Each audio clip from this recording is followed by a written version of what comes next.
Assalamualaikum warahmatullahi wabarakatuh. Di sini saya Fahira Salsabila ingin menjelaskan uji hipotesis. Oke, selanjutnya di sini saya akan menjelaskan cara saya melakukan uji hipotesis. Pertama-tama di sini ada soalnya, terus juga ada data randomnya. Kemudian data ini saya salin yang bagian penjualannya aja. Di situ saya paste di data view SPSS. Kemudian saya ke variable view, saya ubah jadi penjualan. Type-nya numerik, desimalnya saya nolin. Terus measure-nya itu scale, saya ke analyze, compare min, one sample di test. Penjualannya saya pindahin ke test variable, test value-nya saya ganti jadi 500. Oke, dan data keluar. Assalamualaikum warahmatullahi wabarakatuh. Saya Paji Kurnia dari kelas Bisnis Digital C. Di sini saya akan menjelaskan tentang uji instrumen, yaitu analisis untuk menunjukkan cara melakukan uji validitas dan reliabilitas instrumen, penelitian kuesioner dengan skala Likert. Di sini saya akan memperhatikan mulai dari pengolahan data di Excel, lanjut ke SPSS untuk analisis, dan terakhir kita interpretasikan hasilnya di Word. Langkah pertama yaitu kita akan membuat data random pada Excel dengan membuat kuesioner sebanyak 5 pertanyaan dengan skala Likert 1 sampai 5 dari jumlah sampel 20 responden.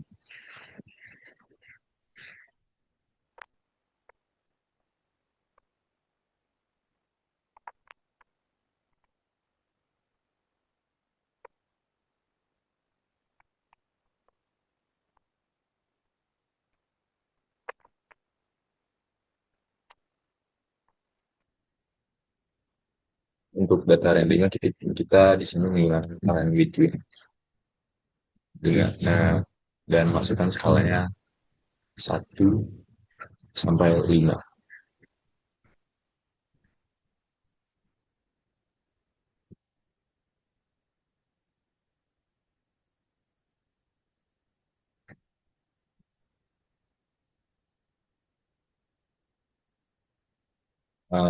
Nah, di sini kita akan menggunakan sum untuk menghitung total rata-rata uh, kuesioner dari setiap sampel responden.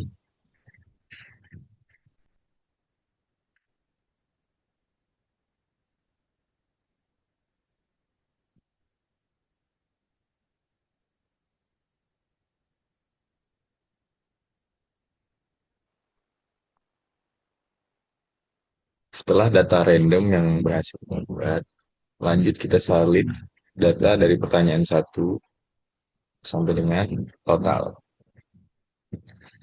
Kita salin. Lalu bisa langsung lanjut ke SPSS. Nah, setelah data yang telah kita salin dari Excel, bisa langsung kita pastekan saja ke bagian data view di SPSS. Ke variable view, untuk namanya, yang pertama kita ubah ke P1, P2, dan seterusnya. Dan yang terakhir kita beri nama total. Lanjut ke desimalnya kita ubah semua ke 0. Labelan sini kita untuk ambil pertanyaan 1.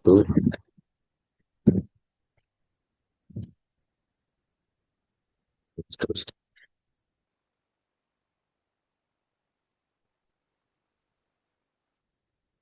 picture-nya sini kita menggunakan nominal.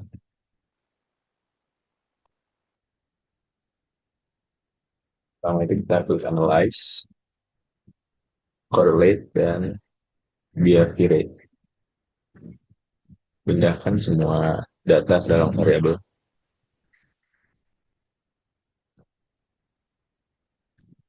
Centang Pearson to tail, dan flag significant correlation.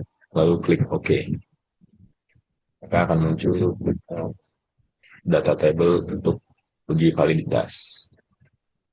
Selanjutnya untuk di reliabilitas kita klik analyze, scale, reliability analysis. Kita pindahkan semua data ke dalam kolom item.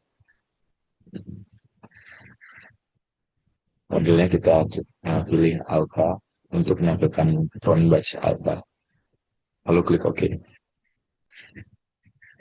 Setelah proses tabulasi data berhasil, data table yang kita butuhkan bisa langsung kita pindahkan ke Word untuk diinterpretasikan. Dan berikut adalah hasil interpretasi dari output SPSS yang berhasil kita tabulasikan.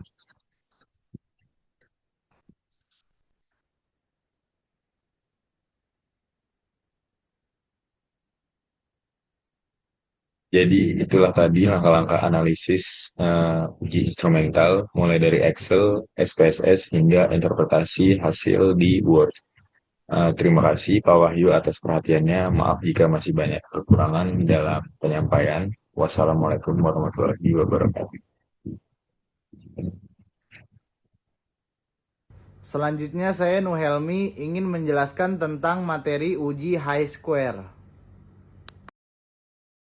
Pertama-tama kita buka Excel, lalu tulis jenis kelamin dan olahraga. Jenis kelamin deskriptif, olahraga analisis.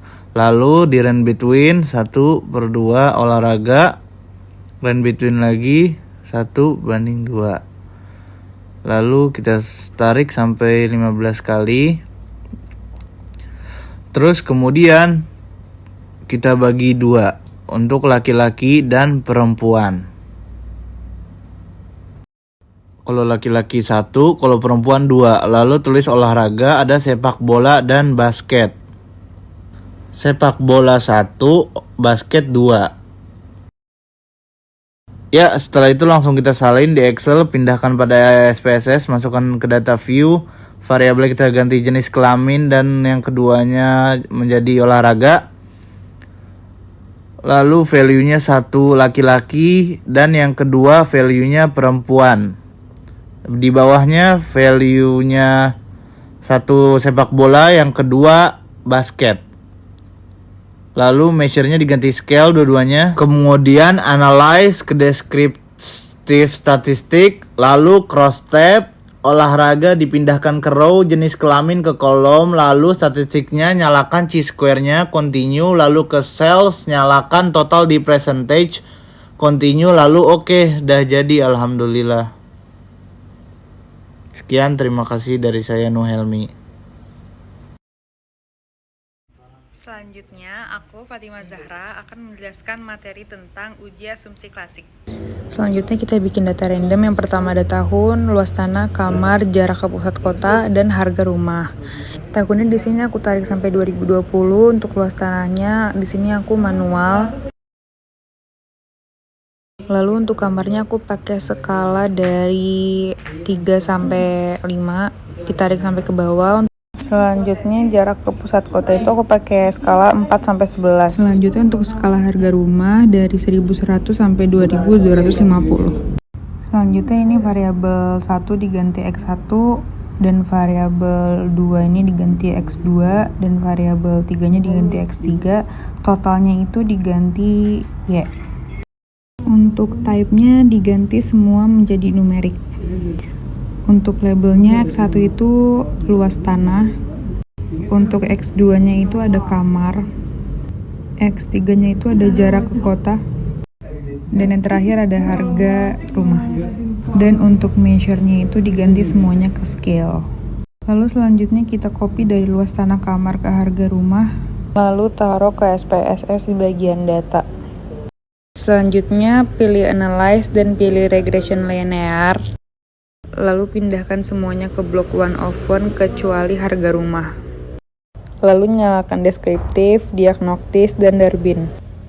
Selanjutnya zip rate dimasukin ke X dan receipt-nya dimasukin ke Y dan standarnya dinyalakan semuanya. Dan ini adalah hasil dari uji tabel data tersebut. Tergrafis, saya akan menjelaskan tentang analisis regresi sederhana. Yang pertama itu karena data respondennya sesuai dengan ujung NIM kita, ujung NIM saya 3, jadi di soal minta 2, di ujungnya itu X itu sesuai NIM kita, jadinya 23. Nah untuk X dan Y-nya ini, X-nya ini bikin data random, Y-nya saya bikin data random, jadi skalanya 5 sampai dengan 9. Jadi muncullah selama 23 nomor. Y-nya juga di angka 40 sampai dengan 50 di data random. Kemudian kita copy ke SPSS. Setelah copy ke PSS, di data view kita ke variable view. Nah ininya kita ubah X, Y, tipenya numerik, widthnya 8, desimalnya 2, labelnya kita tetap di biaya promosi. Kita ubah ke penjualan bersih, terus yang Y-nya, yang lainnya ini di measure-nya kita ubah ke nominal. Itu kita tekan analyze, kita ke linear, kita ke regression, kemudian linear. Nah ini awalnya tuh di sini penjualan dan biaya promosinya, terus penjualannya kita ke dependen dan biaya promosinya ke bawah. Selanjutnya kita ke statistik, estimate-nya kita centang, model fit-nya juga kita centang, terus kita continue. Setelah itu kita oke. Nah muncullah data seperti ini.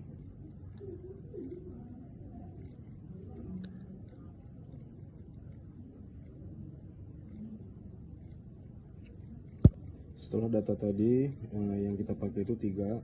Yang pertama itu model summary. Model summary itu nilai R ini menunjukkan, nilai R yang ini itu menunjukkan korelasi positif yang sangat lemah antara biaya promosi dan variabel dependen, yang artinya kenaikan biaya promosi sedikit berhubungan dengan kenaikan hasil, tetapi hubungannya itu tidak kuat.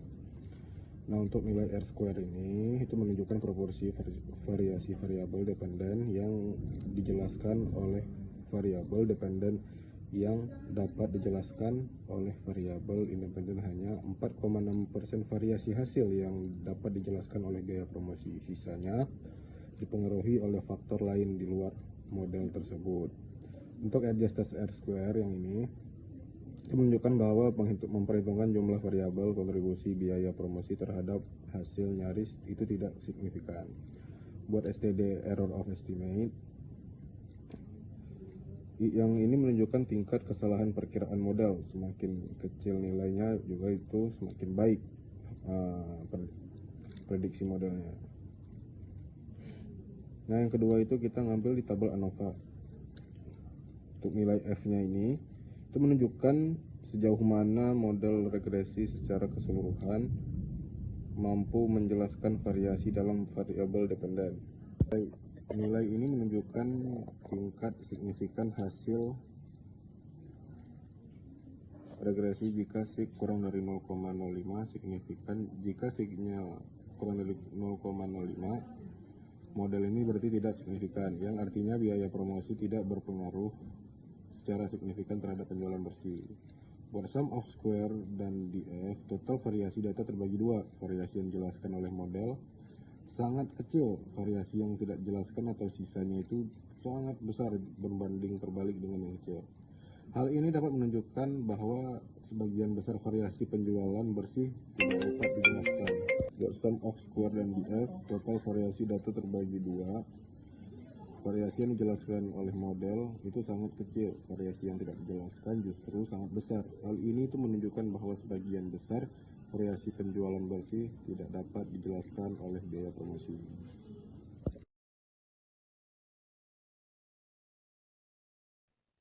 Assalamualaikum warahmatullahi wabarakatuh. Perkenalkan, nama saya Rizky dari kelas regular C. Di sini saya akan menjelaskan tentang regresi linear berganda, yaitu menganalisis untuk melihat pengaruh dua atau lebih variabel independen terhadap satu variabel dependen. Kita akan mempraktikkan mulai dari pengolahan data di Excel, lanjut ke SPSS, untuk analisis, dan yang terakhir kita akan implementasikan hasilnya melalui Word. Pertama, kita akan buat data random di Excel. Pertama, kita isi nomor, terus kedua, jam makan siang, nama variabel untuk E-nya. Yang kedua, ada jam makan malam.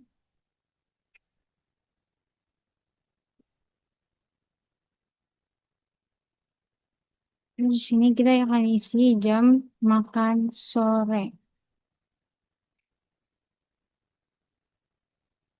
Sama aku mulai dari angka, aku membuat berapa data randomnya.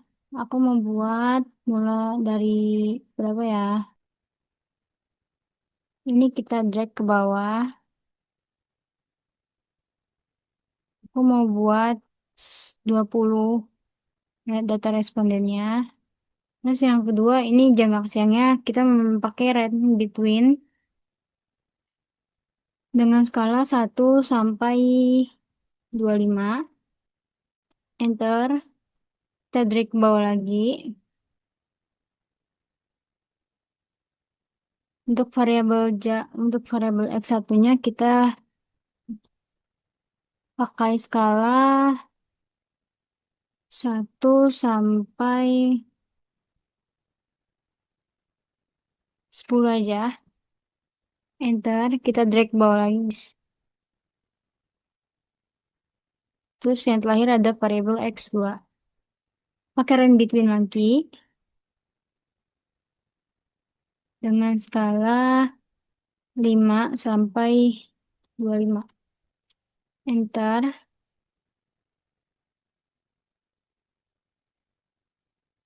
Supaya terlihat rapi, kita akan memakai kotak.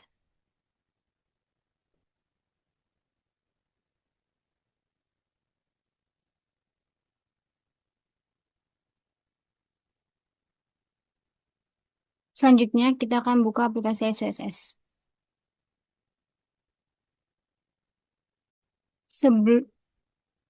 Sebelum ke aplikasi SPSS, kita salin dari angka jam makan siang sampai jam makan sore. Terus kita salin. Habis itu selanjutnya kita ke SPSS.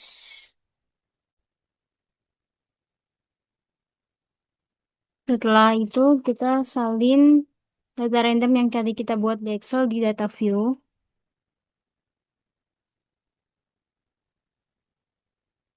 Salin. Terus setelah kita masukin data ke data view, kita masuk ke cek tampilan variabel view untuk memastikan nama dan tipe datanya sudah benar. Kita isi dulu. Sini Y, X1, X2. Desimalnya kita ganti ke angka 0. Labelnya untuk nama lengkapnya. Jam makan siang. Kita ketik jam makan siang. Jam makan malam.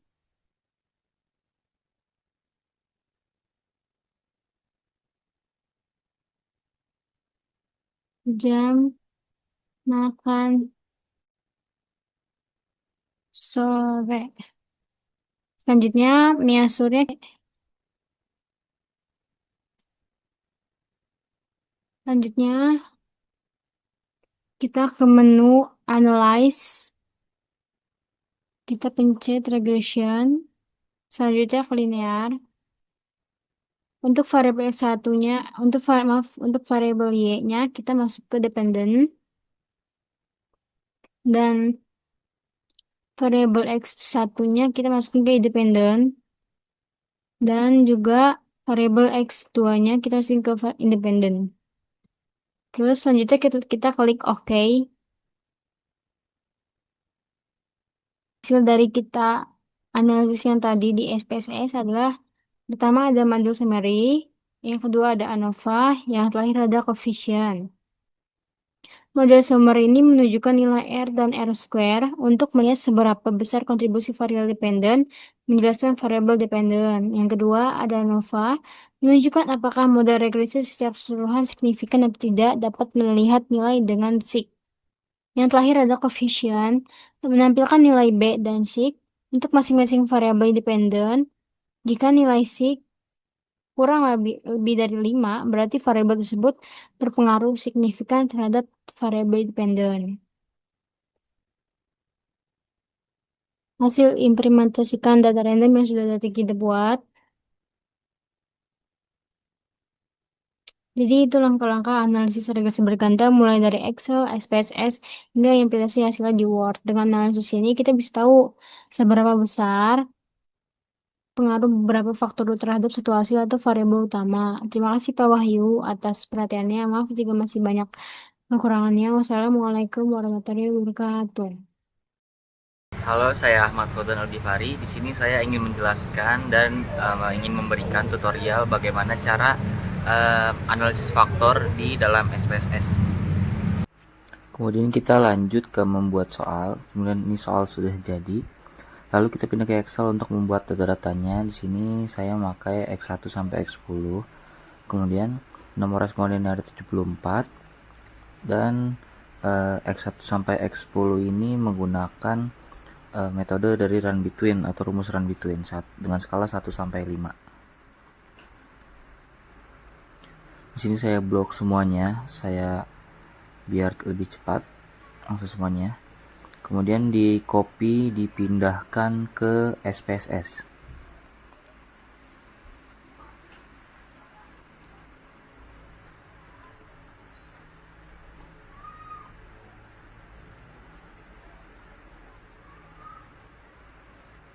Lalu kalau sudah, variabel ini kita ganti jadi X1 sampai X10 seperti tadi, desimalnya 2, kemudian measure kita ganti semua menjadi scale nantinya.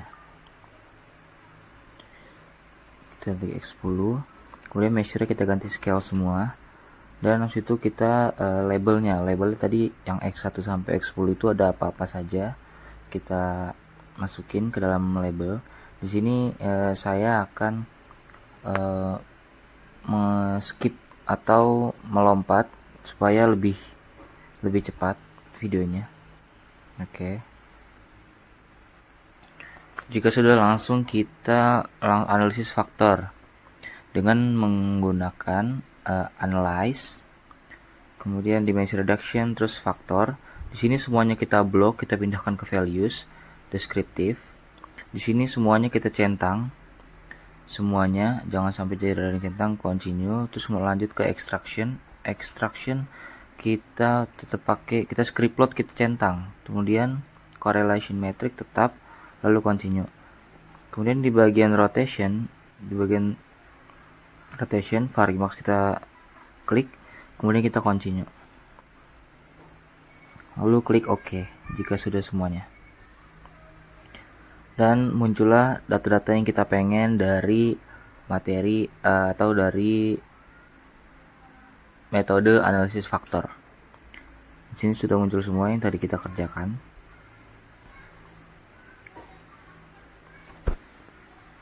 Baik, mungkin itu saja yang bisa saya kasih tutorial analisis faktor.